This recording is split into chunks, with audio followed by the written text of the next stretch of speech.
राधे राधे दोस्तों, कैसे हैं आप लोग? कैसी चल रही है आप लोगों की सीटेट की तैयारी? आप लोग प्लीज़ कमेंट करके ज़रूर बताइएगा। जैसा कि आप लोगों का सीटेट का पेपर होने वाला है, सीटेट के पेपर के रिगार्डिंग हम ईवीएस पढ़ रहे थे और ईवीएस में हम लोगों ने 7 चैप्टर पढ़ा था, हम चीज़ें कैसे बनाते हैं। उसमें से हम लोगों ने आधा चैप्टर ही पढ़ा था। आज हम सिलेबस जो है सीटेट का पूरा कंप्लीट कर देंगे और अब कल के लिए नहीं रखेंगे। फिर हम उसके बाद पेडोलॉजी पढ़ेंगे। पेडोलॉजी हम लोग पॉइंट वाइज पढ़ेंगे। हम लोग ऐसे क्या कहते हैं, चैप्टर वाइज नहीं पढ़ेंगे। हम वही इम्पोर्टेंट चीज़ें पढ़ेंगे जो आपके पेपर में आएंगी। ठीक है, तो आइए हम आज आगे पढ़ते हैं, हम चीज़ें कैसे बनाते हैं चैप्टर के बारे में। भारतीय प्रमुख मसाले, ठीक है, कौन कौन से मसाले हैं? जैसे काली मिर्च है, कहाँ पाई जाती है? केरला में। जीरा राजस्थान में। इलायची केरल में। केसर जम्मू एंड कश्मीर में। सरसों यूपी में। सौंफ पंजाब में। मेथी राजस्थान में। फिर नोट है कि केरल को मसालों का घर कहा जाता है। क्या कहते हैं? मसालों का घर कहा जाता है। आप लोगों को भी पता होगा ये चीज़। फिर छत्तीसगढ़ को क्या कहते हैं? चावल का कटोरा कहा जाता है। छत्तीसगढ़ को चावल का कटोरा कहते हैं। कुछ पारंपरिक कलाएं हैं, उसके बारे में पढ़ते हैं। वर्ली चित्रकला जो है ये महाराष्ट्र में है। चिकन कढ़ाई लखनऊ यूपी में है। आप सभी लोग कमेंट करके बताइएगा कि आप जिस एरिया में रहते हैं, आप जिस स्टेट में रहते हैं, वहाँ पे कौन कौन सा आर्ट जो है, कौन सा आर्ट या कौन सा कल्चर होता है। फिर सिल्क जो है वो असम में है। इत्र जो है कहाँ बनता है? कन्नौज यूपी में। ठीक है। पीतल की कारीगरी मुरादाबाद में यूपी में। शहतूत और पश्मीना शॉल जम्मू एंड कश्मीर लद्दाख में है। लकड़ी की नक्काशी सहारनपुर में। पोचमपल्ली आंध्र प्रदेश में। पिथौरा एमपी में। कहाँ पे? पिथौरा एमपी में, जिसमें पोचमपल्ली आपके पेपर में हर बार पूछता है, ये इम्पोर्टेंट है। ठीक है। शॉल जो है वो कहाँ पे ज़्यादा वो होता है? कुल्लू यानी हिमाचल प्रदेश में। फिर पश्मीना शॉल के बारे में पढ़ लेते हैं। यह शॉल जो है 6 स्वेटर के बराबर होती है। कितने स्वेटर के बराबर होती है? 6 स्वेटर के बराबर होती है। पहाड़ी बकरियों की एक खास नस्ल से इसे बनाया जाता है। इसे बनाया जाता है पहाड़ी बकरियों की एक खास नस्ल से बनाया जाता है, जो लगभग 5000 मीटर की ऊंचाई पर रहती है। कितनी ऊंचाई पर रहती है? 5000 मीटर की ऊंचाई पर। इनके बाल बहुत पतले होते हैं। कितने पतले होते हैं? बहुत पतले। इतने पतले होते हैं कि इनके 6 बाल और हमारा 1 बाल, मतलब आप बताइए कि इनके 6 बाल और हमारा 1 बाल, यानी काफ़ी पतले होते हैं इनके बाल। ठीक है। इनको बनाने में, एक शॉल को बनाने में 250 घंटे लगते हैं। कितने घंटे लगते हैं? 250 घंटे लगते हैं। आपके पेपर में पॉइंट वाइज चीज़ें पूछी जाती हैं। ठीक है, तो इस चीज़ का ध्यान रखिएगा। फिर हम मधुबनी चित्रकारी के बारे में पढ़ लेते हैं। ये कहाँ होती है? बिहार के मिथिलांचल में लोकप्रिय है। कहाँ पे लोकप्रिय है? बिहार के मिथिलांचल में। मधुबनी पेंटिंग जो है बिहार के दरभंगा, मधुबनी और समस्तीपुर ज़िले में होती है। कहाँ पे होती है? दरभंगा, मधुबनी और समस्तीपुर ज़िले में। इसमें किसके किसके डायग्राम, मतलब किसके किसके चित्र बनाए जाते हैं? फूल, पत्ती, जानवर, इंसान के चित्र बनाए जाते हैं। चित्र को उभारने के लिए चावल को पीस लेते हैं। फिर चावल का रंगीन पेस्ट तैयार किया जाता है। मतलब ये पूरी तरीके से नेचुरली किया जाता है। चावल का रंगीन पेस्ट तैयार किया जाता है।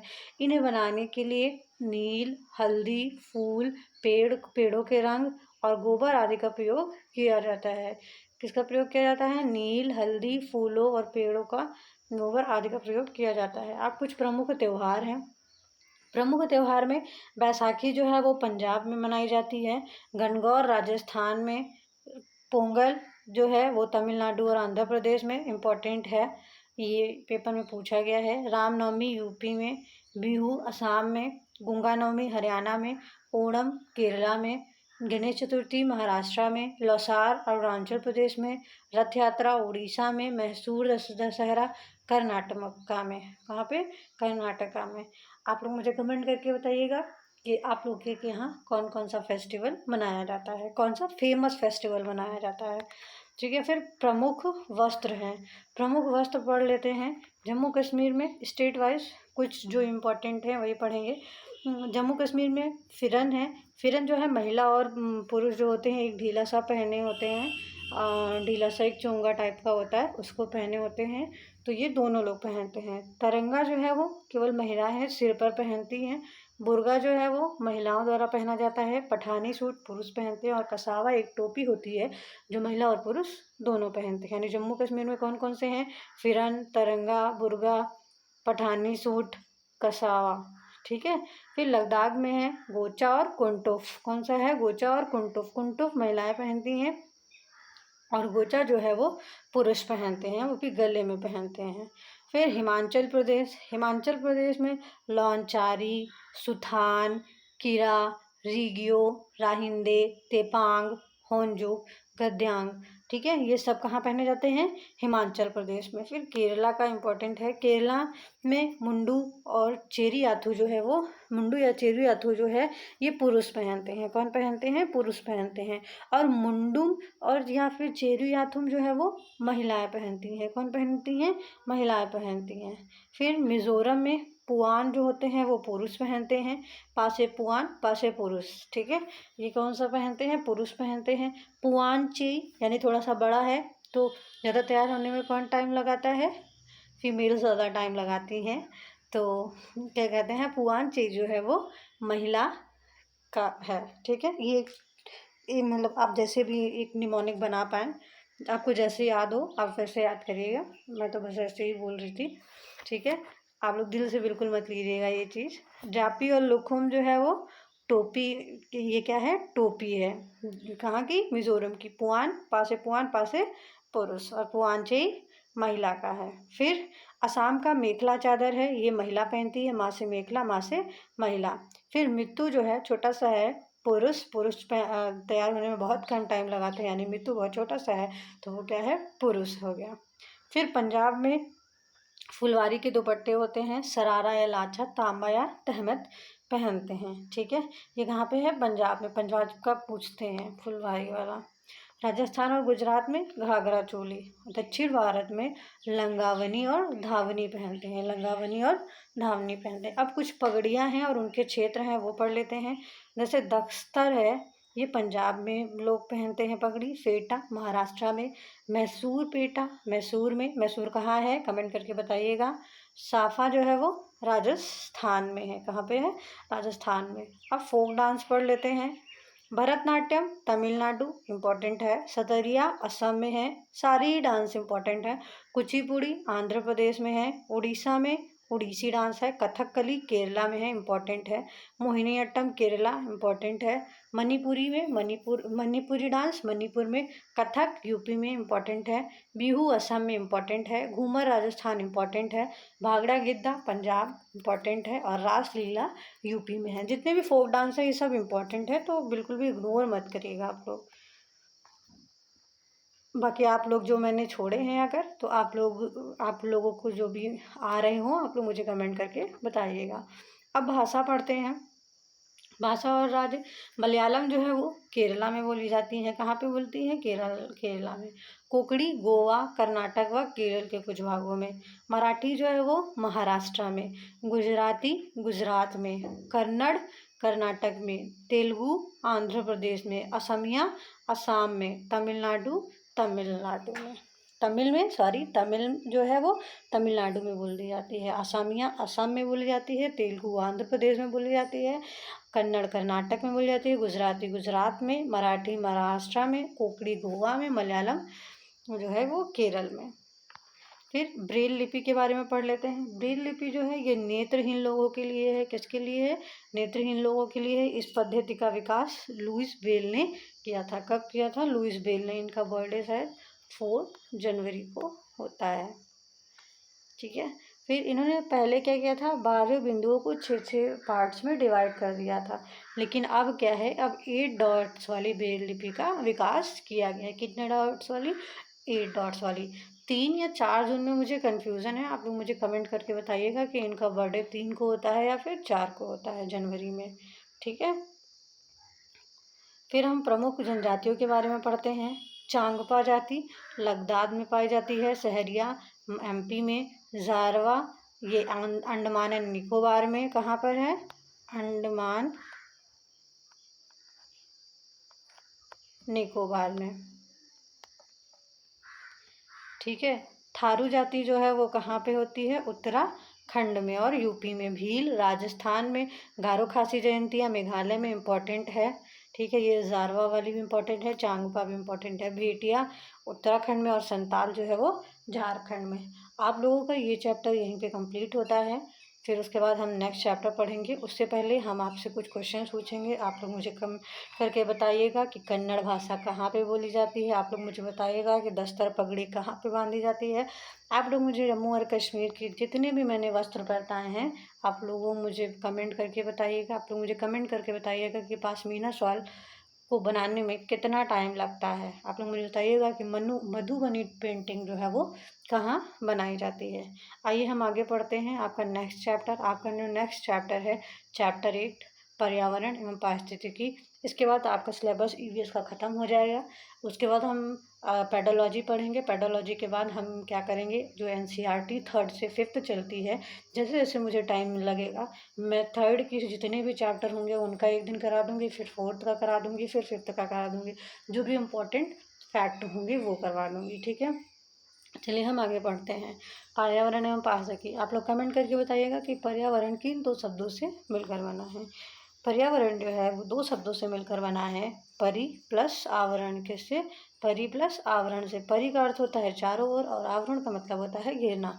अर्थात जो हमें चारों ओर से घेरे हुए हैं उसे ही हम पर्यावरण कहते हैं। जिसके हम चारों ओर घिरे हुए हैं वही क्या है? पर्यावरण है। अगर इंग्लिश में बोलें तो इन्वायरमेंट जो है वो फ्रेंच भाषा का शब्द है, जिसका अर्थ जो किससे मिलकर बना है?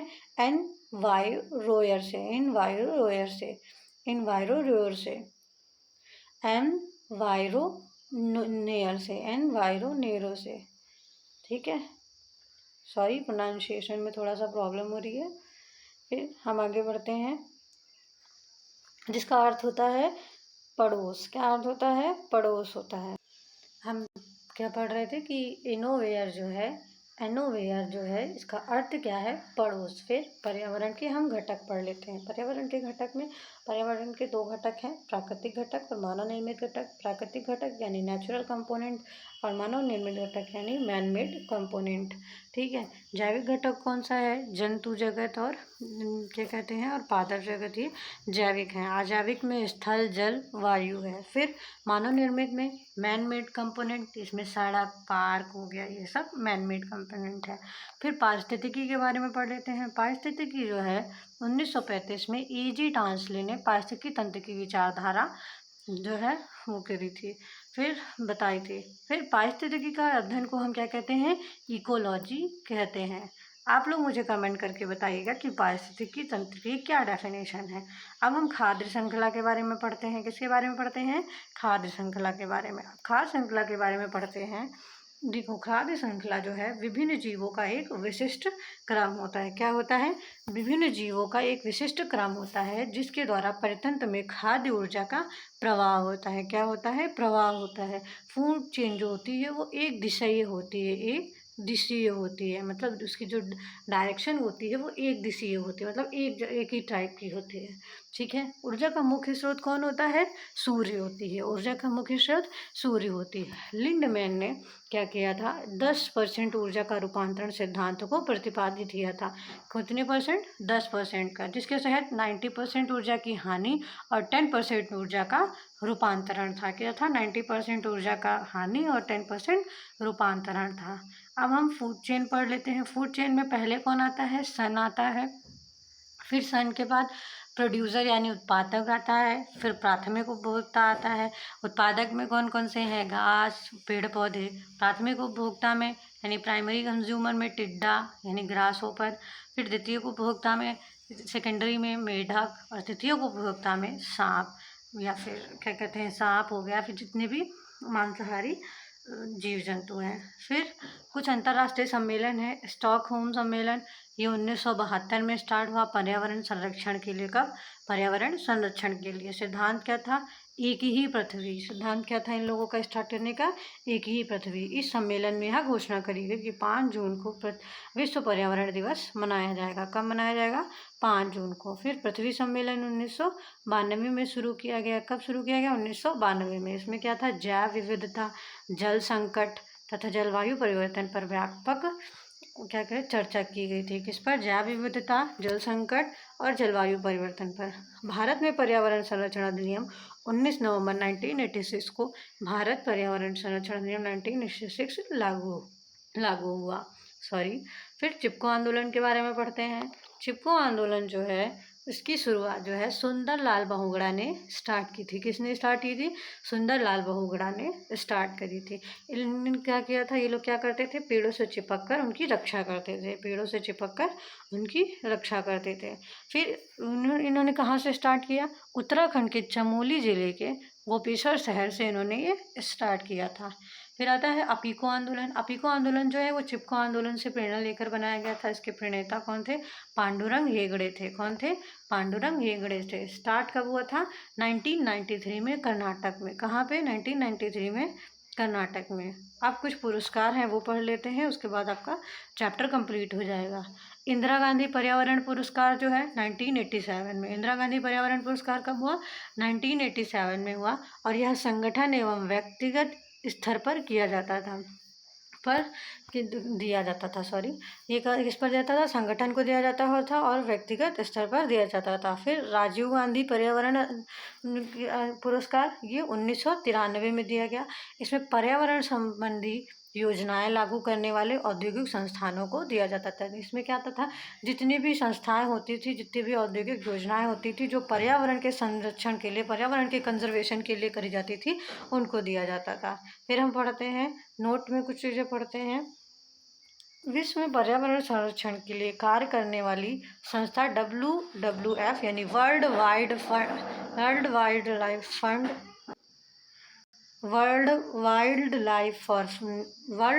लाइफ फंड फॉर नेचर के लिए था।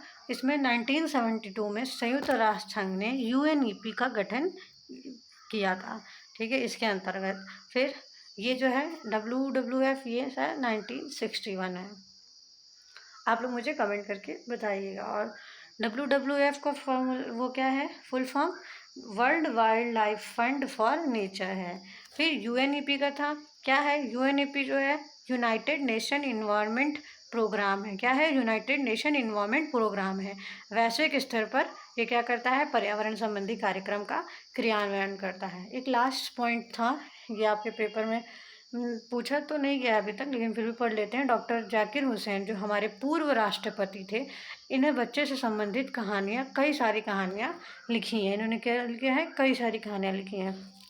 इन्होंने कठफोड़वा बच्चों की जो है वो कठफोड़वा की जीवन शैली के बारे में बताया। किसकी जीवन शैली के बारे में? कठफोड़वा जीवन शैली के बारे में।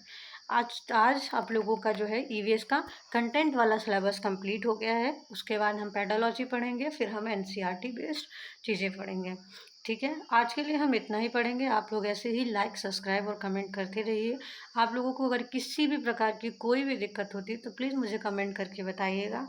और बाकी अगर प्रोनाउंसिएशन में और अगर किसी चीज़ में थोड़ी बहुत दिक्कत होती है तो उसके लिए प्लीज़ सॉरी। मैं और अच्छा करने की कोशिश करूँगी। आप लोग ऐसे ही लाइक और सब्सक्राइब करते रहिए। Thank you for watching.